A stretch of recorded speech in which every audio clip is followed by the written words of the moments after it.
'Twas a dark day in Dallas, November '63.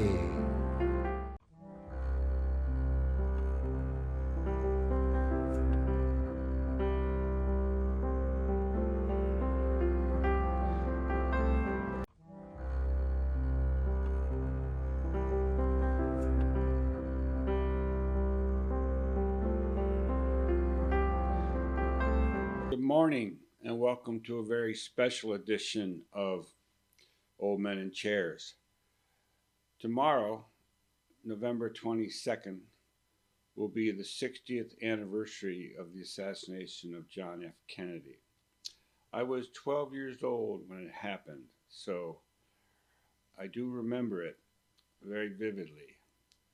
And for the last almost 60 years, I have been reading about that assassination, and some might even say I've been obsessed by it. 3 years ago, in March of 2020, Bob Dylan released his song about the assassination called Murder Most Foul. It's the longest song that Dylan has ever recorded, almost 17 minutes long. This reaction will probably be the longest reaction I've ever done. Not only because of the length of the song, but because I also have a lot to say about the assassination. So let me warn you right now, if you are one of those who believe in the official narrative that Oswald was a communist and a lone gunman, you might want to turn this video off and go watch something else right now, because that's not the story I'm going to tell. I believe that Oswald was a patriot, and that during his defection to Russia, during his activities, apparently in support of Castro, he was acting as a double agent on behalf of the United States. If that blows your mind, don't watch this video, because it'll only get worse from here. Now on your screen is Air Force One pulling up to Love Field in Dallas around noon of Friday, November 22nd. I chose this video because it does have a lot of footage from that day, from the assassination period. And it also intertwines a lot of footage from movies and music that are referenced in the song. Someone counted up there were at least 75 songs referred to in the lyrics. I can't point them all out.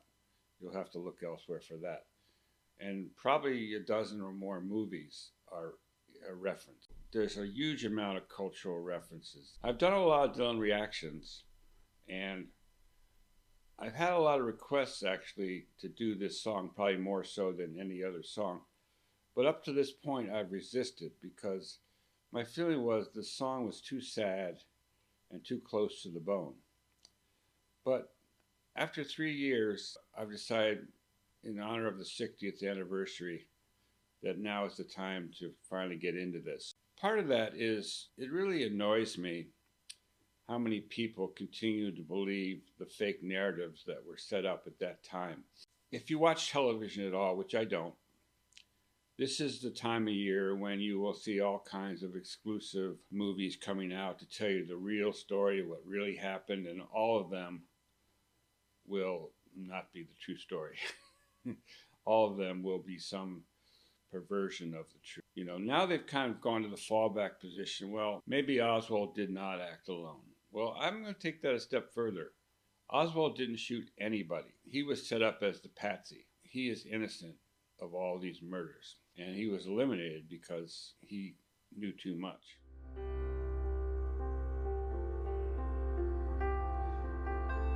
It was a dark day in Dallas, November '63. A day that would live on in infamy. President Kennedy was a riding high. Good day to be living and a good day to die. He led to the slaughter like a sacrificial lamb. You see, wait a minute, boys, you know who I am? Of course we do, we know who you are. Then they blew off his head while he was still in the car. Shot down like a dog in broad daylight. Yeah. So notice the pronouns. Of course we know who you are. We, not one person, not a lone gunman. We know who you are. And then they blew off his head. So Dylan is telling us right here that he's not buying the lone assassin business. He's talking about they. And who are they? Well, in my opinion, they would include the national security state, elements of the CIA, the Joint Chiefs of Staff, the Pentagon, perhaps with foot soldiers supplied by anti-Castro Cubans, even the mafia. We'll never know exactly how many gunmen there were and who actually got the kill shots in. It's not really that important. The point is, there were obviously multiple assassins. There was obviously a conspiracy. And the real proof that it involved the national security state was the way it was cleverly designed so that it could be instantly covered up. They had their patsy ready to go. He was well framed, and he was well crafted as a communist because he had been acting as double agent and defected to Russia. In any case, when he said they blew out his brains, unfortunately, it's a very gruesome subject, but that's exactly what happened. There was an entry wound in the right temple, and when he got to the hospital, all the doctors testified. The entire rear portion of his skull, the occipital bone, was blown away, gone. And when they looked inside, 1/3 of his brain was gone too. So they literally blew out his brains. Then they blew off his head while he was still in the car. Shot down like a dog in broad daylight. It was a matter of timing, and the timing was right. You got unpaid debts, we've come to collect. Now, what were those unpaid debts that JFK owned? Well, you could start with the Bay of Pigs invasion, which was planned during the Eisenhower term, and then Kennedy inherited it, and he wasn't very enthusiastic about it. He agreed for it to go forward on the condition that no American military assets would be used. I mean, they had their Cubans that they had trained to do the invasion, and the CIA lied to Kennedy and told him that as soon as we hit the beach, the Cuban people are going to rise up and support us and throw out Castro. Well, they knew that wasn't true, but they figured that Kennedy, being a young and inexperienced president, could be steamrolled on that, and that once things got tough, he would back down and approve the use of American military assets to bomb Cuba, possibly invade Cuba, and help overthrow Castro. That was number one, is that he did not back down on that. And as a result, the Bay of Pigs invasion failed. A lot of people died. Many other people were captured by Castro and made prisoners. And there was a lot of very unhappy Cubans who felt that Kennedy had let them down at their moment of greatest need. Not only the Cubans felt that way, but obviously the members of the military and the intelligence services who had promoted this invasion were very unhappy that he didn't follow through the way they wanted him to. Now then, just a year or so after that, another big issue came up when it was discovered that the Russians had placed nuclear missiles in Cuba, only 90 miles off our coastline. That became a big showdown between the United States and Russia, and we came very close to nuclear war on that issue. And Kennedy did declare a blockade of Cuba so that Russian ships couldn't get in to supply what was needed to make for the missiles. Ultimately, he did make a deal with Khrushchev. They agreed to remove the missiles. But in exchange, the United States, or Kennedy, agreed not to invade Cuba in the future. And then he had a separate secret side deal where he also agreed to remove American nuclear missiles from Turkey, I believe maybe Poland, that were close to the Soviet Union.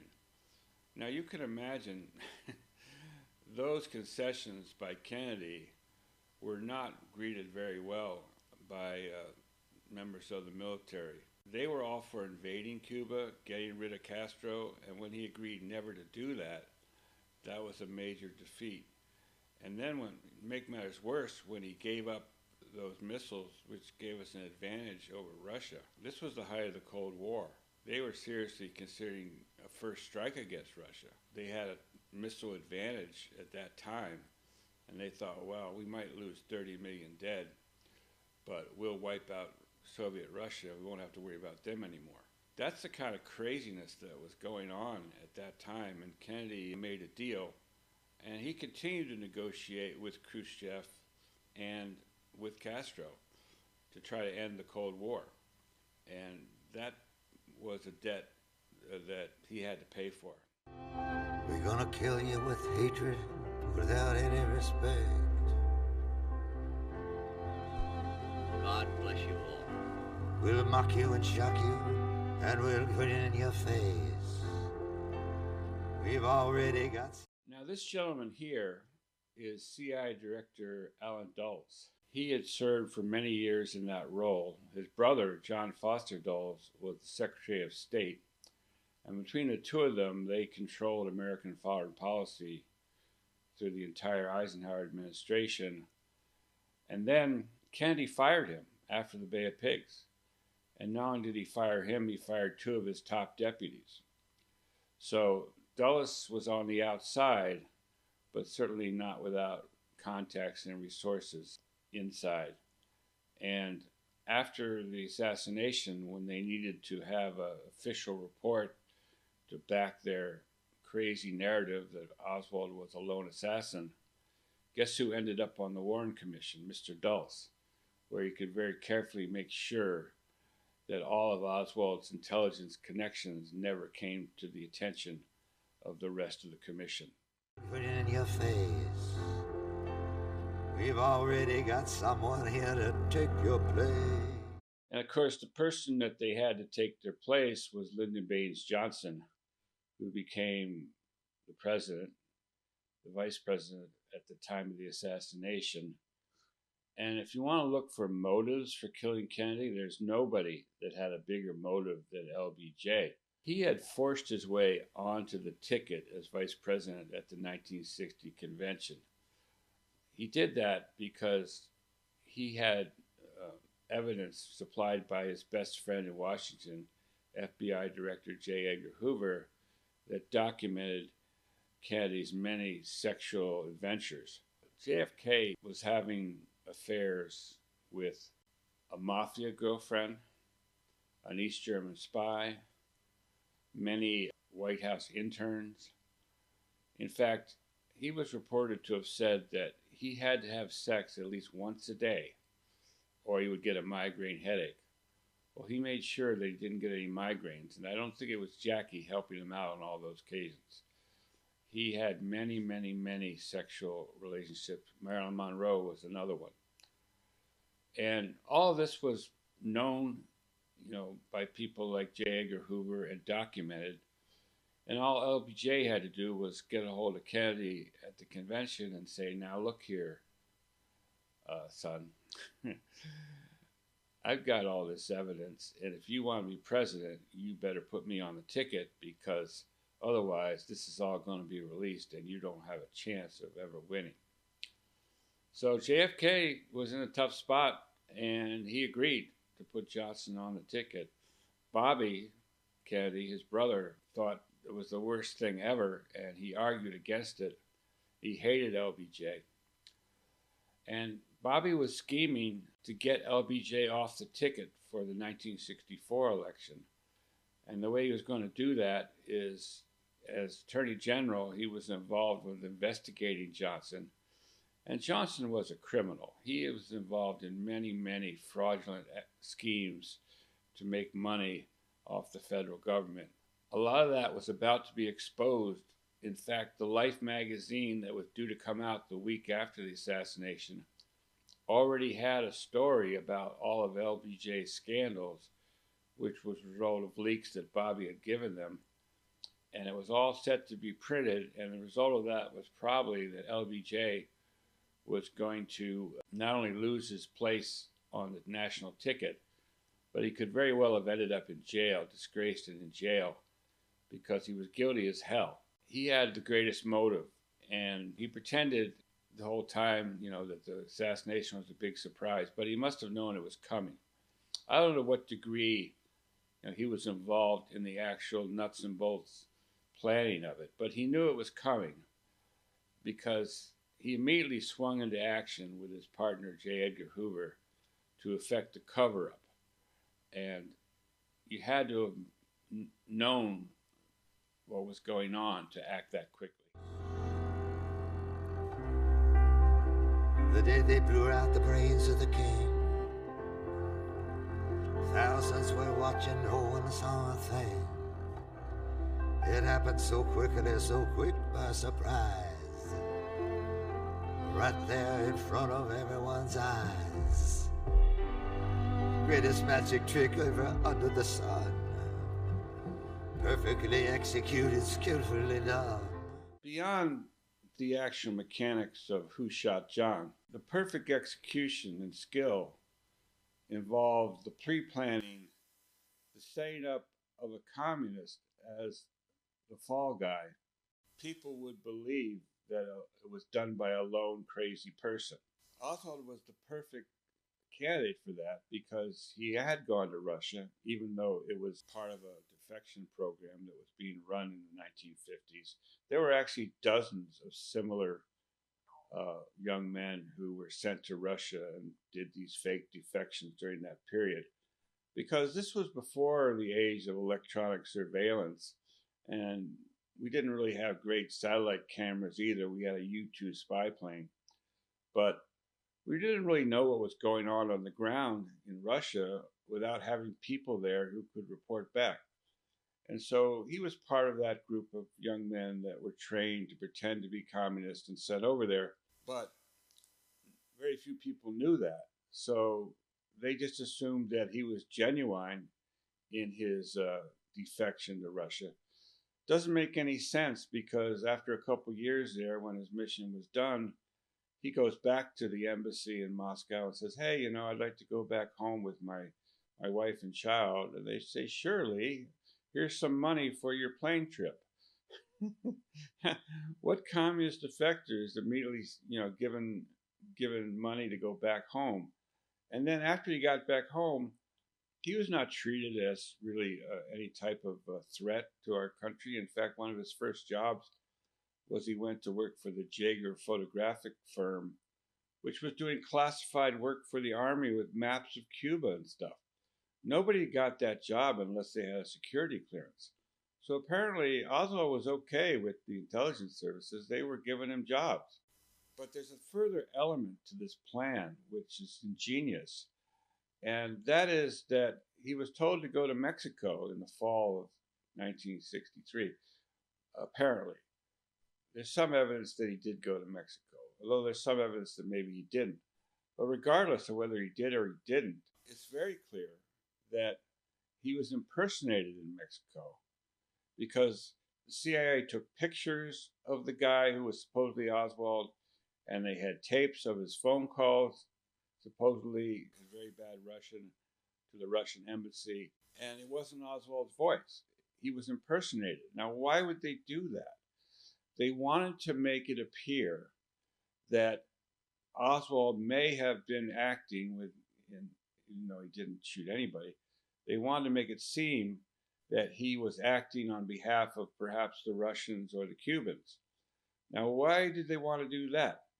Well, they may have wanted to restart the idea of invading Cuba altogether, but it had the secondary effect that Johnson was able to use that information, not revealing, of course, that it was all trumped up, but he used that, for example, with Chief Justice Earl Warren of the Supreme Court to convince him that he had to serve as chairman of the Warren Commission.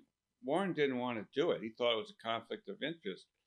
But LBJ told him that he had to do it to avert nuclear war, he basically implied that Oswald had been working for the Soviets, and that if that became known, the American public would demand revenge and war with Russia, and it could lead to World War III.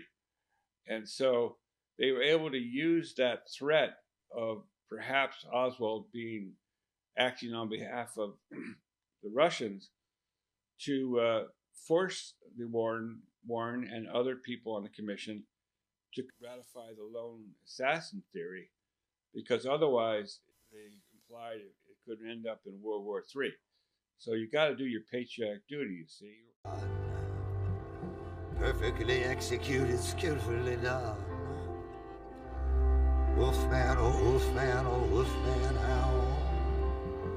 Rub-a-dub-dub, it's a murder most foul. So I didn't really comment on the title of the song, Murder Most Foul. That is a line from Hamlet, the Shakespearean play about the Prince of Denmark, whose father died. And Hamlet wasn't really sure what happened until the ghost of his father came to him and told him, I was murdered by my own brother. His brother became king and then married Hamlet's mother. The ghost comes and said, it was murder most foul, and kind of clued Hamlet in, and he wants revenge for his murder. You have a brother who killed his brother to become king, and that's not much different from the story of a vice president who kills his president to become king.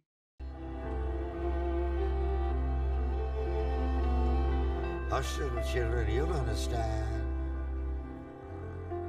The Beatles are coming, they're gonna hold your hand. Slide down the banister, go get your coat. Ferry across the Mersey and go for the throat. There's 3 bums coming all dressed in rags. This reference to 3 bums refers to the 3 hobos who were arrested that day in Dallas. A couple of them are in your picture there. They were found on a railroad car not too far from the grassy knoll and arrested. But then later on, they were released, of course, because they didn't want to be any evidence of a conspiracy. They had their man, the sole gunman. And so these people were quietly released. Now, there's been different theories over the years as to who those people really were. And although some people have researched it and concluded that they really were bums, it doesn't really matter. It's just part of the lore of the assassination. Now, directly behind these people is the corner of Houston Street and Elm Street, and there's the Texas School Book Depository. So the motorcade came down Main Street for most of it, and then turned right onto Houston Street and would have driven right by where these fellows are walking, and then made the left-hand turn onto Elm Street right in front of the School Book Depository. There's 3 bums coming all dressed in rags. Pick up the pieces and lower the flags. I'm going to Woodstock, it's the Aquarian age. Then I'll go over to Altamont and sit near the stage. Put your head out the window, let the good times roll. There's a party going on behind the grassy knoll. Clearly, Kennedy was hit by a number of shots from the front, and people have theorized that the shots came from the grassy knoll. In fact, in that picture, you see some smoke on the right side. I don't know that that's an original picture. It may be a recreation, but a lot of people did report seeing smoke coming out from under the trees there. Whether that was the actual shot location for the headshot, I don't know. It would be hard at this point to reconstruct. For one reason, because the body of Kennedy was illegally taken from the hospital at gunpoint by the Secret Service. At that time, killing a president was not a federal crime. So, legally speaking, this was just another Texas homicide. And under Texas law, the autopsy needed to be performed in Texas. And there was a coroner there at the hospital who was ready to do that. But the Secret Service intervened and said, no, you're not going to do any autopsies here. And they pulled out their guns and forcefully took the casket and took it back to the airplane and took it back to Washington, where it was given a military autopsy under very suspicious circumstances. Perhaps if a real autopsy had been done in Dallas, we would know exactly the trajectory of the bullet and be better able to deduce exactly where the shot came from. It came somewhere from the front, but not necessarily from this spot on the grassy knoll, although it may have. It doesn't really matter exactly where that shot came from, but it's led to all manner of speculation. Some people think that they can actually see a gunman on the back side of the wall there. There's a party going on behind the grassy knoll. Stack up the bricks, pour the cement. Don't say Dallas don't love you, Mr. President. Put your foot in the tank and step on the gas. Try to make it to the trip. This is a recreation of the trip to Parkland Hospital. It's from some movie. There was no camera filming this at the time that it happened. So it's an attempt to make it look like you were there. And it is true that the Secret Service agent there, Clint Hill, did jump on the back of the limousine. He did that partly because his job was to guard Jackie Kennedy. And after the head was blown off, Jackie actually climbed out of the back of the limousine and got on the trunk there. Apparently, she was trying to pick up a part of his brain or maybe a piece of his skull that had been blown off. And Clint saw that and ran forward and jumped on the back of the car and was able to get Mrs. Kennedy back into her seat and then rode with them the rest of the way over to the hospital. Try to make it to the triple underpass. Blackface singer, white-faced clown. Better not show your faces after the sun goes down. I'm in the red light district like a cop on the beat. Living in a nightmare on Elm Street. When you're down on Deep Ellum, put your money in your shoe. Don't ask what your country can do for you. Deep Ellum was a section of Dallas that was kind of the main area where African Americans had lived.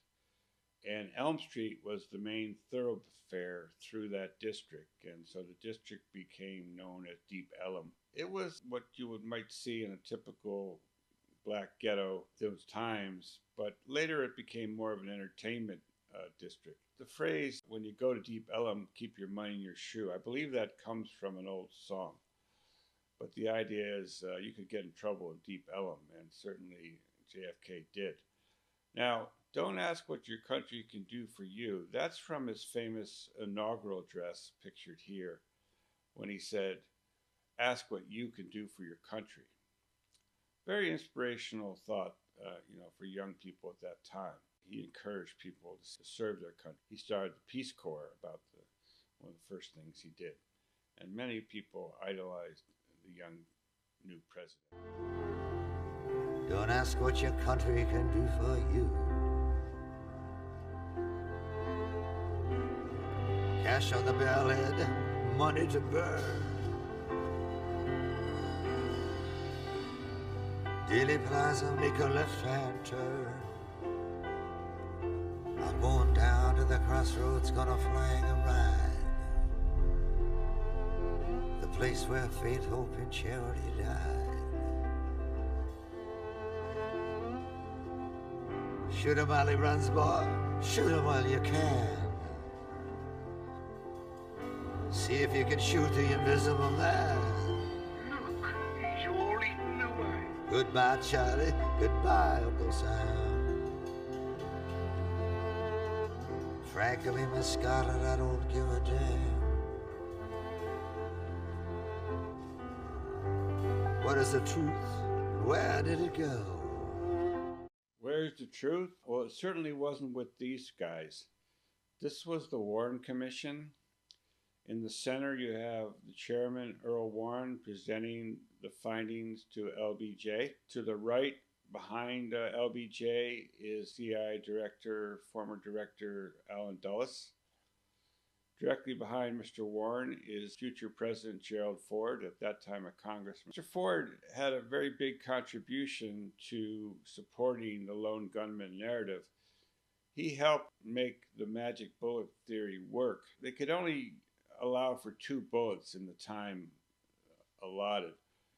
So one of them, they claimed, went in Kennedy's back, came out his throat, went through Connolly, broke his wrist bone, and ended up lodged in his leg. That's the so-called magic bullet. Well, the trajectory is pretty much impossible to begin with. And not only that, clearly the doctors who saw the neck wound in Dallas said it was very small, about the size of a pencil diameter. And it was obviously an entry wound from the front. But Kennedy did have another wound in his back. It wasn't a very deep wound. It didn't penetrate him. In fact, the bullet probably fell out of his body. But Ford decided that he would move that back wound up about 5 inches and to the left so that it could be the entry wound. And then that converted the neck wound to an exit wound, which it's impossible for a bullet to go through somebody's back and come out with a pencil-sized diameter. It just wouldn't happen that way. But they needed to sell the idea that it was a lone assassin, Oswald was the guy, and so they went to great lengths to fabricate all the evidence so they could come out with that magic bullet theory. The truth, where did it go? Ask Oswald and Ruby, they ought to know. Shut your mouth, said the wise old owl. Business is business, and it's a murder most found. Every time that he says the line "murder most foul," you can kind of see that as the end of a verse. So this is probably the second verse. Now, I didn't comment on all the cultural references there. There were many, many movies. Gone with the Wind, The Invisible Man, on and on. There are many songs referenced. He talked about the Beatles coming and holding our hands on the Ed Sullivan Show. That happened only a couple months after the assassination, February of '64.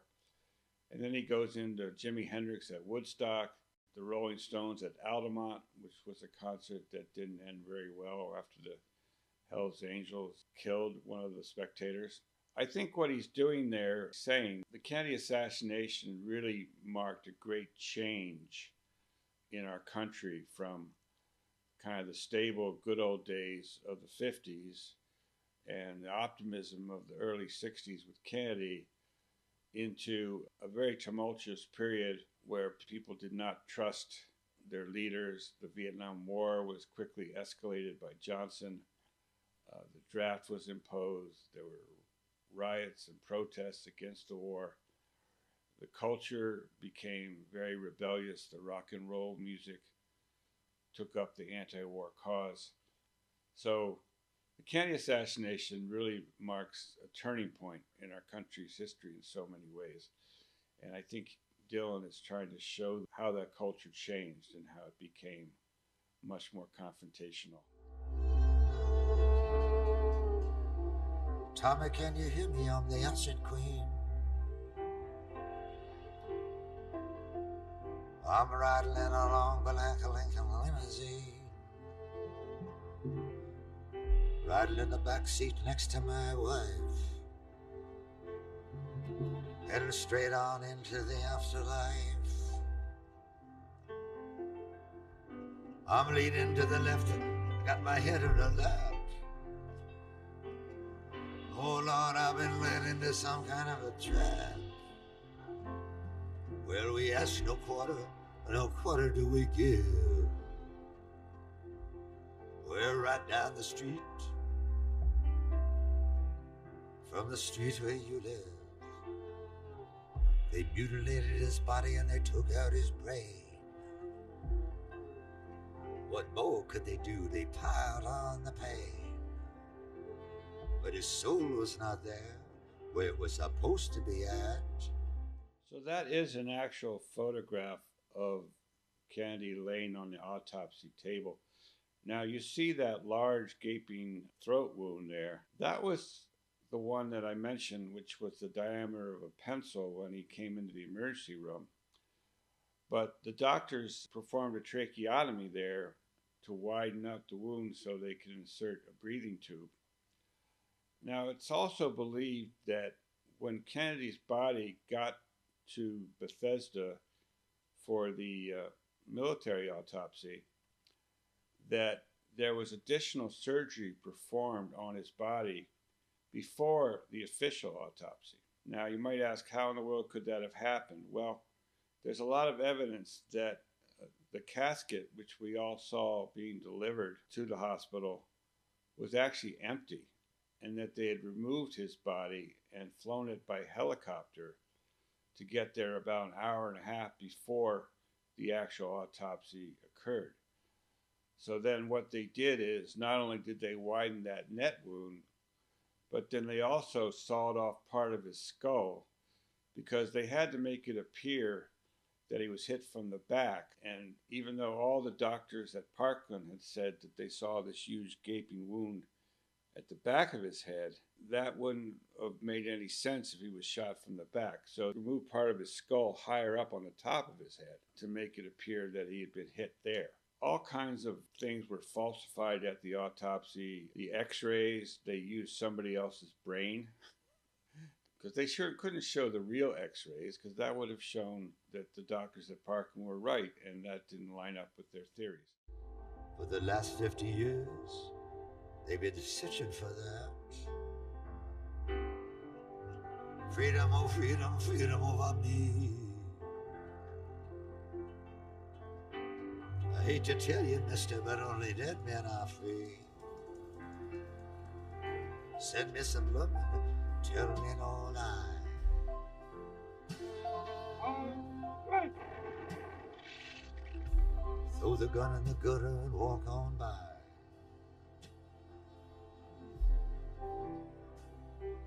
Wake up, little Susie, let's go for a drive.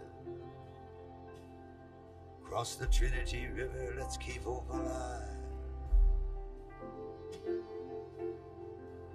Turn the radio on, don't touch the dials. Parkland Hospital, only 6 more miles.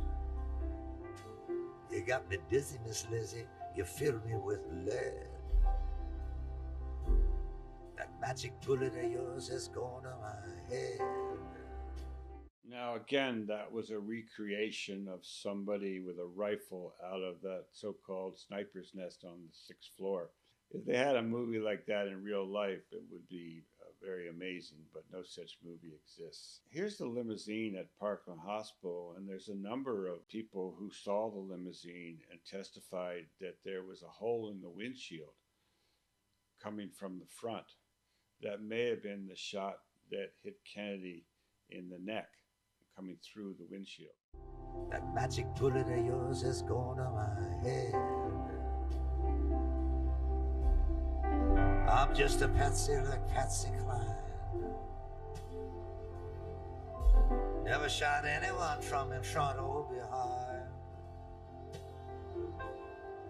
Got blood in my eye, got blood in my ear. I'm never gonna make it to the new frontier. Zapruder's film I've seen like before. Seen it 33 times, maybe more.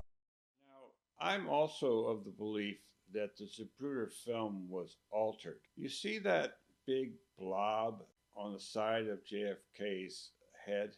That was apparently painted on. The real damage from the headshot would have been in the rear, and the original Zapruder film would have shown that. But what they did is they painted on black at the back of his head to cover up the actual damage, and then painted on a pink blob on the front of his head to make that look like it was the exit wound. People ask, how could they have done that? Well, that's a story that's very intriguing. Apparently, the original film was sent here in Rochester to what they call the Hawkeye Works, which was a secret CIA film lab inside of the Eastman Kodak building. They had all kinds of technical equipment and ability there to modify film and recreate film. And there's a lot of things that don't really add up with the Zapruder film. I believe it was altered to hide a great many things and give a false impression of what happened. It's vile and deceitful, it's cruel and it's mean. Ugliest thing that you ever have seen. They killed him once and they killed him twice. Killed him like a human sacrifice.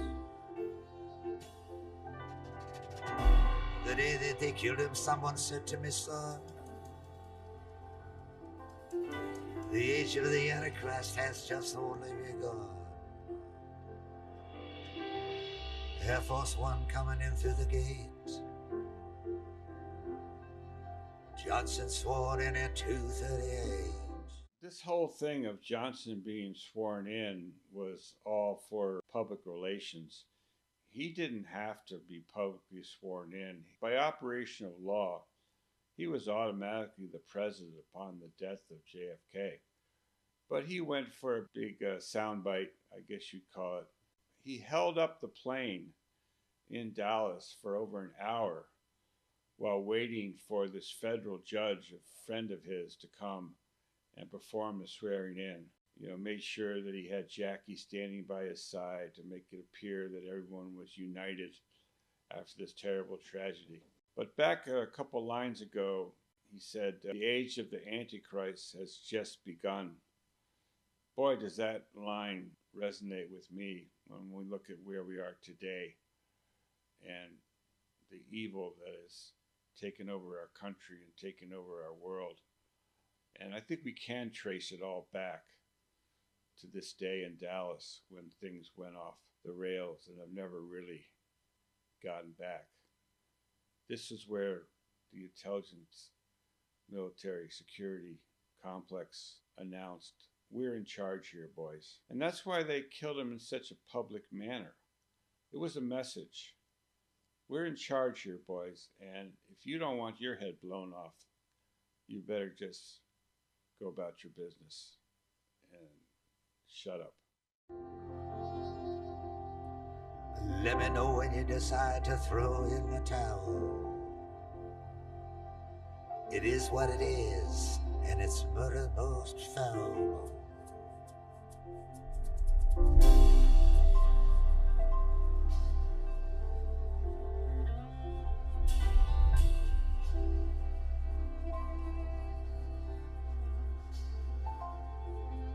What's new, pussycat? What I say? Yeah, I said the soul of a nation been torn away, and it's beginning to go into a slow decay. And that it's 36 hours past Judgment Day. Wolfman Jack, he's speaking in tongues. He's going on and on at the top of his lungs. Play me a song, Mr. Wolfman Jack. Play it for me in my long Cadillac. Play me that only the good die young. Take me to the place Tom Dooley was hung. They say James Infirmary in the court of King James.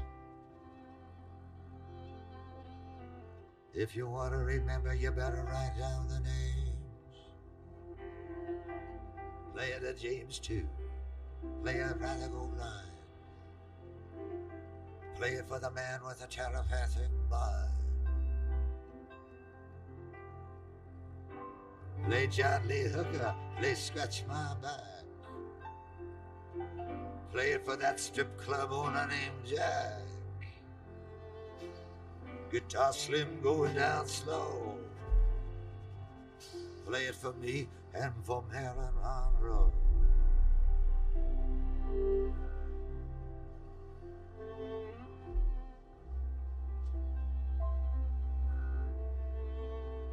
Play, please don't let me be misunderstood.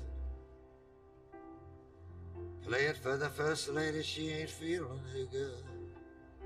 Play Don Henley, play Glenn Fry. Take it to the limit and let it go by. Play it for Cow Wizard too. Looking far, far way down Gower Avenue. Play Tragedy, play Twilight Time. Take me back to Tulsa, to the scene of the crime. Play another one and another one bites the dust. Play the old rugged cross, and in God we trust. Ride the pink horse down that long lonesome road. Stand there and wait for his head to explode. Play Mystery Train for Mr. Mystery, the man who fell down dead like a rootless tree. Play it for the reverend, play it for the pastor.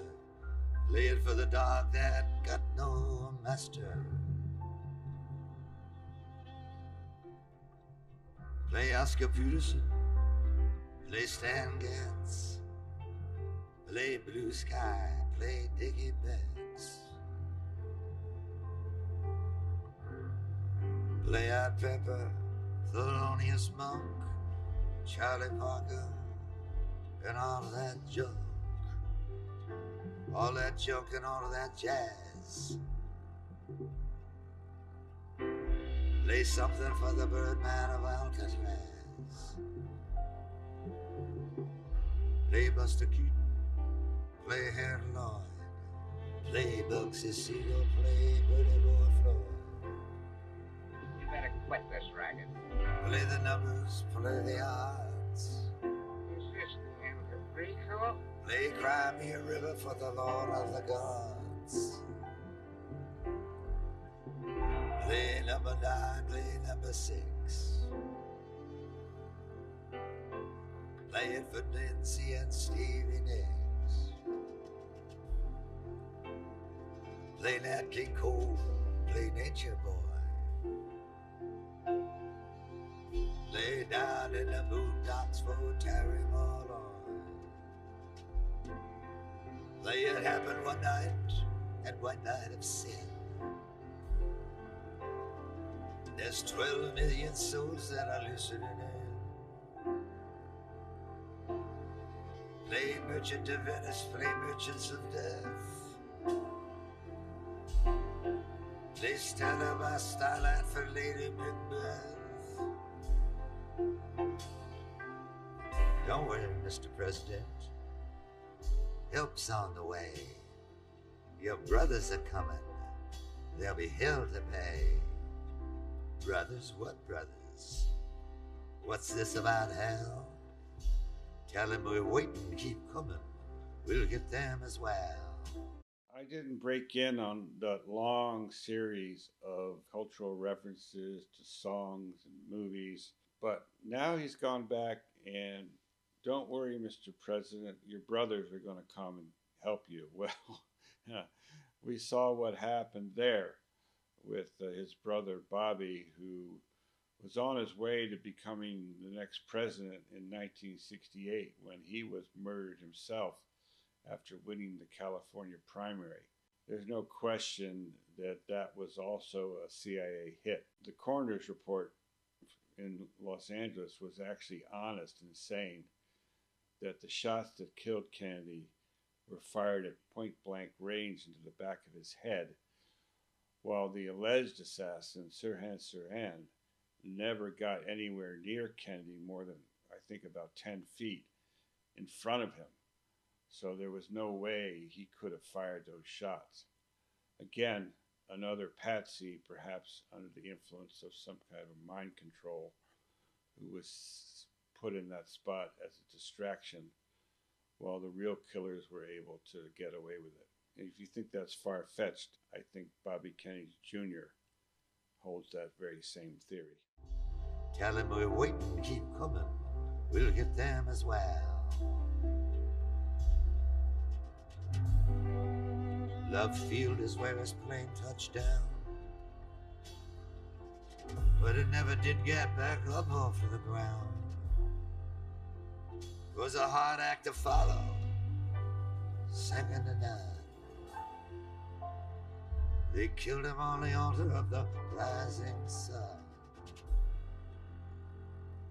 They misty for me and that old ever moon. Play anything goes and Memphis in June.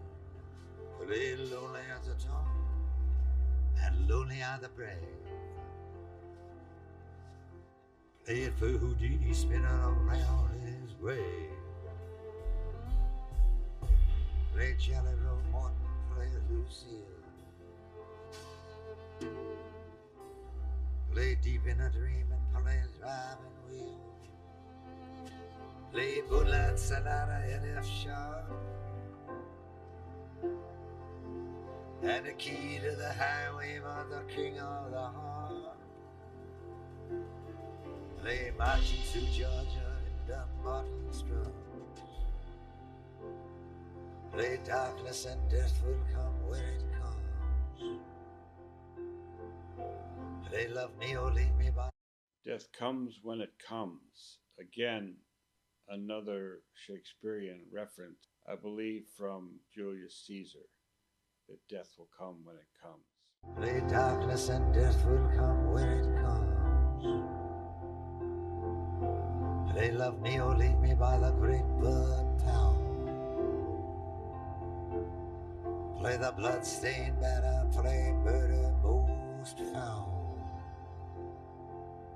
If a free society cannot help the many who are poor, it cannot save the few who are rich. Let both sides join in creating a new endeavor where the strong are just and the weak secure and the peace preserved.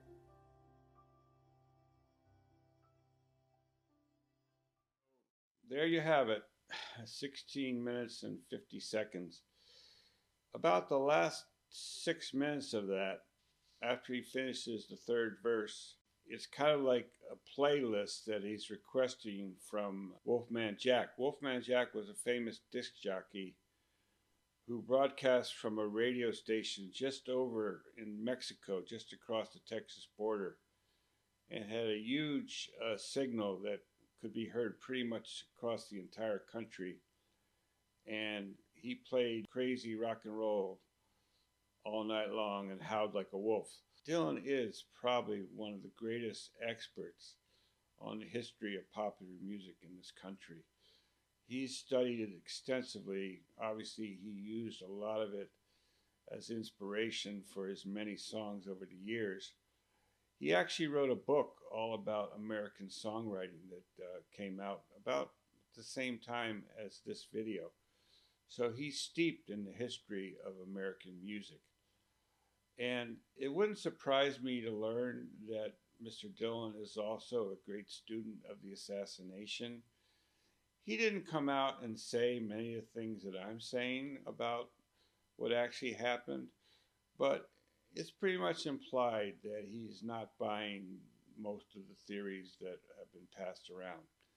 You know, Dylan never comes out and says exactly what he means.